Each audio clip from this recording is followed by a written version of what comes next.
Hi, welcome. പുതിയൊരു വീഡിയോയിലേക്ക് സ്വാഗതം. ഇന്ന് നോക്കുന്നത് ഒരു കളക്റ്റീവ് റീഡിംഗ് ആണ്, ഒരു റിലേഷൻഷിപ്പ് റീഡിംഗ് ആണ്. നിങ്ങളുടെ വ്യക്തി അല്ലെങ്കിൽ നിങ്ങൾ മനസ്സിൽ ഉദ്ദേശിക്കുന്ന ഒരു റിലേഷൻഷിപ്പിലുള്ള ഒരാൾ, ആ വ്യക്തി നിങ്ങളിൽ നിന്ന് എന്താണ് രഹസ്യമായിട്ട് ആഗ്രഹിക്കുന്നത് അല്ലെങ്കിൽ പ്രതീക്ഷിക്കുന്നത് എന്താണ് എന്നുള്ളൊരു കാര്യമാണ് നോക്കുന്നത്. അപ്പോൾ ഞാൻ നേരത്തെ പറഞ്ഞ പോലെ ജനറൽ റീഡിംഗ് ആയതുകൊണ്ട് തന്നെ എല്ലാവരുമായിട്ട് റെസനേറ്റ് ചെയ്യണമെന്നില്ല. അപ്പോൾ നിങ്ങളുടെ എനർജീസുമായി റെസനേറ്റ് ചെയ്യുന്ന റീഡിംഗ് ആകാം ഇത്, അല്ലാതിരിക്കാം. അപ്പോൾ നിങ്ങളുടെ സിറ്റുവേഷൻസ് നോക്കാം, നിങ്ങളുടെ എനർജീസ് നോക്കാം, അതുമായിട്ട് റെസനേറ്റ് ചെയ്യുന്ന കാര്യങ്ങളെ മാത്രം സ്വീകരിക്കാനായിട്ട് ശ്രദ്ധിക്കുക. നിങ്ങൾക്ക് ഏതെങ്കിലും തരത്തിലുള്ളൊരു പേഴ്സണൽ റീഡിംഗ് ആഗ്രഹിക്കുന്നുണ്ട്, അല്ലെങ്കിൽ സർട്ടിഫൈഡ് ക്രിസ്റ്റൽസ് നിങ്ങൾക്ക് ആവശ്യമുണ്ടെങ്കിൽ, ക്രിസ്റ്റൽ ബ്രേസ്ലെറ്റ്സ് ആവശ്യമുണ്ടെങ്കിൽ, അതുപോലെ തന്നെ റെക്കി ഹീലിംഗ് താല്പര്യമുള്ളവർക്ക് സ്ക്രീനിൽ കാണുന്ന നമ്പറിൽ വാട്സപ്പ് മെസ്സേജ് ത്രൂ കോൺടാക്റ്റ് ചെയ്യാവുന്നതാണ്. അപ്പോൾ എന്തായാലും റീഡിങ്ങിലേക്ക് കിടക്കാം. എന്താണ് നിങ്ങളുടെ പേഴ്സൺ അല്ലെങ്കിൽ നിങ്ങൾ മനസ്സിൽ ചിന്തിക്കുന്ന ആ ഒരു വ്യക്തി നിങ്ങളിൽ നിന്ന് പ്രതീക്ഷിക്കുന്നത് എന്താണ്? പലരും റിലേഷൻഷിപ്പിൽ മുന്നോട്ട് പോകുമ്പോൾ നേരിടുന്ന ഒരു പ്രശ്നമാണ്, ആ വ്യക്തി എന്തെങ്കിലും ഒരു ഉദ്ദേശത്തിലാണോ അല്ലെങ്കിൽ എന്തെങ്കിലും ആഗ്രഹത്തിൻ്റെ പേരിലാണോ ഈ റിലേഷൻഷിപ്പിൽ വന്നേക്കുന്നത് എന്നുള്ളൊരു സംശയം.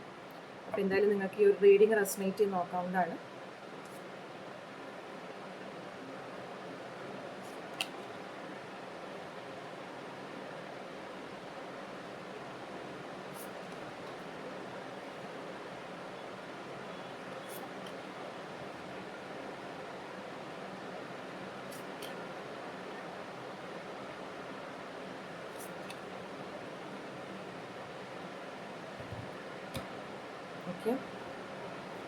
അപ്പോൾ നിങ്ങളിപ്പോൾ ഉദ്ദേശിക്കുന്ന ആ വ്യക്തി നിങ്ങളുടെ ലൈഫിൽ വന്നിരിക്കുന്ന അല്ലെങ്കിൽ നിങ്ങളുടെ ലൈഫിൽ ഇപ്പോൾ എക്സിസ്റ്റ് ചെയ്യുന്നത് തീർച്ചയായിട്ടും ഒരു പ്രതീക്ഷ വെച്ചുകൊണ്ട് തന്നെയാണ്.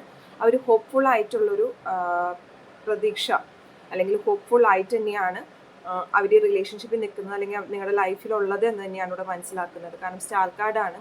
അപ്പോൾ ഒരുപാട് പ്രതീക്ഷ അവർ വെച്ച് പുലർത്തുന്നുണ്ടെന്നാണ് ഇവിടെ മനസ്സിലാക്കുന്നത്. അപ്പോൾ ചിലരുടെ ഇവിടെ കാണാൻ പറ്റുന്നത്, ഈ ഒരു പേഴ്സൺ നിങ്ങൾ ഒരുപാട് നാളായിട്ട് അറിയുന്ന ഒരു പേഴ്സൺ ആയിരിക്കാം, നിങ്ങളൊരു പാസ്റ്റിലുള്ള പേഴ്സൺ ആയിരിക്കാം, ഇപ്പോൾ തിരിച്ചു വന്നൊരു പേഴ്സൺ ആയിരിക്കാം, അല്ലെങ്കിൽ വീണ്ടും ഒരു കണക്ഷനിലേക്ക് വന്നത് അല്ലെങ്കിൽ ഒരു കോണ്ടാക്റ്റിലേക്ക് വന്ന വ്യക്തികളായിരിക്കാം. അങ്ങനെയാണ് ഈ ഒരു റീഡിങ്ങോടെ കിട്ടിയിരിക്കുന്ന എനർജീസ്. അപ്പോൾ എന്തായാലും ആ വ്യക്തി ഹോപ്പ് ചെയ്യുന്നത് ആ പണ്ടത്തെ ഒരു എനർജീസിലേക്ക് പോകാനും, അല്ലെങ്കിൽ പണ്ടത്തെ നിങ്ങളുടെ ആ ഒരു റിലേഷൻഷിപ്പ് അല്ലെങ്കിൽ പണ്ടത്തെ ഒരു അഫെക്ഷൻ, ലവ്, അങ്ങനത്തെ കാര്യങ്ങളൊക്കെയാണ് നിങ്ങളുടെ ആ ഒരു പേഴ്സൺ നിങ്ങളിൽ നിന്നിപ്പോൾ എക്സ്പെക്റ്റ് ചെയ്യുന്ന ഒരു കാര്യം. അപ്പോൾ എങ്ങനെയായിരുന്നോ നിങ്ങൾക്ക് ആ വ്യക്തി അല്ലെങ്കിൽ ആ വ്യക്തിക്ക് നിങ്ങൾ, അതുപോലെ തന്നെ ഉള്ളൊരു പേഴ്സണായിട്ടാണ് നിങ്ങൾ അവർ എക്സ്പെക്റ്റ് ചെയ്യുന്നത്. അത് ഇമോഷണൽ വൈസ് ആയിരിക്കാം, നിങ്ങൾ കൊടുക്കുന്ന എഫെക്ഷൻ ആയിരിക്കാം, അതെല്ലാം തന്നെയാണ് ആ വ്യക്തി ഈ ഒരു ടൈമിൽ നിങ്ങളോട് പറയാതെ തന്നെ പ്രതീക്ഷിക്കുന്ന ഒരു കാര്യം എന്ന് പറഞ്ഞത്.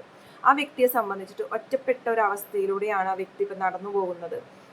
അല്ലെങ്കിൽ പല കാര്യങ്ങൾ ആ വ്യക്തി ഇവിടെ ചിന്തിക്കുന്നുണ്ട്. അവർക്ക് പറ്റിയ മിസ്റ്റേക്സ് ആയിരിക്കാം, അല്ലെങ്കിൽ അവരിനി ചെയ്യാൻ പാടില്ലാത്ത കാര്യങ്ങളായിരിക്കാം. അപ്പോൾ അവരെ തന്നെ അവരുടെ ക്യാരക്ടറായിരിക്കാം, അവരുടെ ഒരു സെൽഫായിട്ടുള്ളൊരു അനലൈസ് അവരോട് ചെയ്യുന്നുണ്ട്. പിന്നെ ആ വ്യക്തിയെ സംബന്ധിച്ചിട്ട് ഇപ്പോൾ മേ ബി നിങ്ങൾ മനസ്സിൽ ചിന്തിക്കുന്നുണ്ടാവാം, ആ വ്യക്തി ഇതുവരെ ഒന്നും എക്സ്പ്രസ് ചെയ്തിട്ടില്ലല്ലോ എന്ന്. ശരിയാണ്, ആ വ്യക്തിയുടെ പല കാര്യങ്ങളും ഇമോഷൻസ് ഇവിടെ ഒരു സപ്രസ് ചെയ്ത് വെക്കുന്നുണ്ട് ഇവിടെ. അപ്പോൾ വളരെ മെച്യൂരിറ്റിയോട് കൂടിയിട്ടായിരിക്കാം നിങ്ങളുടെ മുമ്പിൽ പ്രസന്റ് ആകുന്നത് ആ വ്യക്തി. ചിലപ്പോൾ ഇമോഷണലി അങ്ങനെ വൈകാരികമായിട്ടുള്ളൊരു എഫെക്ഷൻ നിങ്ങളോട് കാണിക്കുന്നുണ്ടാവില്ല, നോർമൽ ടോക്കിലൊക്കെ ആയിരിക്കാം. ചിലപ്പോൾ നിങ്ങൾക്ക് തന്നെ തോന്നാം പണ്ടുണ്ടായിരുന്ന ആ ഒരു വ്യക്തി അല്ലല്ലോ എന്നുള്ളൊരു തോന്നൽ പോലും നിങ്ങളുടെ മനസ്സിലാവും. കാരണം ആ വ്യക്തിയുടെ ഒരു എനർജി അങ്ങനെയാണ്, അല്ലെങ്കിൽ ആ വ്യക്തി ഒന്നും ഷോ ചെയ്യാനായിട്ട് ആഗ്രഹിക്കുന്നില്ല. അവരുടെ മൈൻഡിൽ full of emotions and feelings ആണ്, പക്ഷെ അവരത് എക്സ്പ്രസ് ചെയ്യുന്നില്ല ഈ ഒരു ടൈമിൽ, because their energies are like that. ആ വ്യക്തി എന്തായാലും ഒരുപാട് ഇമോഷൻസ്, ഫീലിങ്സ്, കാര്യങ്ങളെല്ലാം മനസ്സിൽ ഇങ്ങനെ അടക്കി പിടിച്ച് നിൽക്കുന്ന ഒരു എനർജിയിലാണ് ഇവിടെ കാണുന്നത്. അതുപോലെ തന്നെ നിങ്ങളെയും ഹോൾഡ് ചെയ്ത് വെക്കാനാണ് ആ വ്യക്തി ആഗ്രഹിക്കുന്നത്. നിങ്ങളെ വിട്ടുകളയാനായിട്ട് ആ വ്യക്തി ഒരു സമയത്ത് ആഗ്രഹിക്കുന്നില്ല. നിങ്ങളിൽ നിന്ന് ദൂരത്ത് പോകുന്നത് അല്ലെങ്കിൽ നിങ്ങൾ ദൂരത്ത് പോകുന്നത് അവർക്ക് ചിന്തിക്കാൻ പറ്റുന്നതിനും അപ്പുറമായിട്ടുള്ളൊരു എനർജിയാണ് ഇവിടെ കിട്ടിയിരിക്കുന്നത്. അപ്പോൾ ഒരു നെക്സ്റ്റ് സ്റ്റെപ്പ് ആ വ്യക്തി എടുക്കാനുള്ളൊരു സാധ്യത എന്ന് പറയുമ്പോൾ ഇവിടെ ഒരു ജസ്റ്റിസ് കാർഡാണ്. അപ്പോൾ എന്തായാലും ന്യായമായിട്ടുള്ളൊരു തീരുമാനം തന്നെയായിരിക്കും ആ വ്യക്തി എടുക്കാൻ പോകുന്നത്. ആ വ്യക്തിയുടെ ഭാഗത്ത് നിന്ന് എടുക്കേണ്ട ഒരു സ്റ്റെപ്പാണെങ്കിൽ ഫേവറബിൾ ആയിട്ടൊരു സ്റ്റെപ്പ് തന്നെയാണ് ആ വ്യക്തി മുന്നോട്ട് വെക്കാൻ പോകുന്നതായിട്ട് ഇവിടെ കിട്ടിയിരിക്കുന്നത്. അപ്പോൾ നിങ്ങളുടെ ലൈഫിൽ ആ വ്യക്തി സീക്രറ്റ് ആയിട്ട് ഇപ്പോൾ നിങ്ങളിൽ നിന്ന് ആഗ്രഹിക്കുന്നത് എന്താണെന്ന് വെച്ചിട്ടുണ്ടെങ്കിൽ ഹോപ്പ്ഫുൾ ആയിട്ടുള്ള റിലേഷൻഷിപ്പ് തന്നെയാണ്. നിങ്ങളുടെ പാസ്റ്റിലുണ്ടായിരുന്ന എന്തായിരുന്നു നിങ്ങൾക്ക് ആ വ്യക്തിയുമായിട്ടുള്ളൊരു കണക്ഷൻസ്, എനർജീസ് അതൊക്കെ തന്നെയാണ് ആ വ്യക്തി ഇപ്പോഴും ആഗ്രഹിക്കുന്നത്. അപ്പോൾ എന്ത് ടൈപ്പ് ഓഫ് റിലേഷൻഷിപ്പാണ് നിങ്ങൾ ആ വ്യക്തിയുമായിട്ട് മുന്നോട്ട് പോയിരുന്നത് മുൻപ്, ആ ഒരു ഫീലിങ്സ്, ഇമോഷൻസ് ആണ് ആ വ്യക്തി ഇപ്പോൾ ആഗ്രഹിച്ചുകൊണ്ടിരിക്കുന്നത്. തീർച്ചയായിട്ടും ആ വ്യക്തി പോയിക്കൊണ്ടിരിക്കുന്ന ഒരു ഒറ്റപ്പെട്ടൊരു ചുറ്റുപാടിലാണ്. പക്ഷെ ഇമോഷണലി സ്റ്റേബിൾ ആകാനും ഇമോഷണലി കാര്യങ്ങളെ സപ്രസ് ചെയ്യാനുള്ളൊരു എനർജിയിലാണ് ആ വ്യക്തി നിൽക്കുന്നത്. അപ്പം അതുകൊണ്ട് പല കാര്യങ്ങളും ആ വ്യക്തി ഇപ്പോൾ ഷെയർ ചെയ്യുന്നില്ല നിങ്ങളായിട്ട്. ബട്ട് സ്റ്റിൽ അവർക്ക് നിങ്ങളുമായിട്ട് വിട്ടു നിൽക്കാനോ നിങ്ങൾ ദൂരത്തേക്ക് പോകുന്നതോ ചിന്തിക്കാൻ പറ്റാത്തൊരു സ്റ്റേജിലാണ് ആ വ്യക്തി പോയിക്കൊണ്ടിരിക്കുന്നത്. അപ്പോൾ ഇതൊക്കെയാണ് സീക്രറ്റ് ആയിട്ട് അവർ പറയാതെ മനസ്സിൽ നിങ്ങളിൽ നിന്ന് എക്സ്പെക്റ്റ് ചെയ്യുന്ന ഒരു കാര്യം എന്ന് പറഞ്ഞത്.